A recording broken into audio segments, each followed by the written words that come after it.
अहोबलनारसिंहस्तोत्रं लक्ष्मीकटाक्षसरसीरुहराजहंसं पक्षीन्द्रशैलभवनं भवनाशमीशं गोक्षीरसारघनसारपतितवर्हं वन्दे कृपानिधिमहोबलनारसिंहम्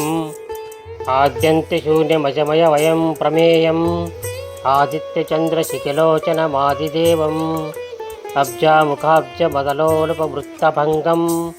वन्दे कृपानिधिमहोबलनारसिंहम् कोटिरकोटिघटितोज्ज्वलकान्तिकान्तं केयूरहारमणिकुण्डलमण्डिताङ्गं चूडाग्ररञ्जितसुधाकरपूर्णबिम्बं वन्दे कृपानिधिमहोबलनारसिंहम् वाराहवामननृसिंहसुभाग्यमीशं क्रीडाविलोलहृदयं विभुवेन्द्रवन्द्यं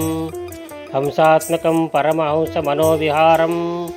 वन्दे कृपानिधिमहोबलनारसिंहम् मन्दाकिनी जननहेतुपदारविन्दं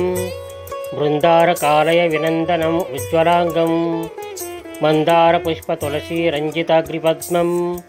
वन्दे कृपानिधिमहोबलनारसिंहम्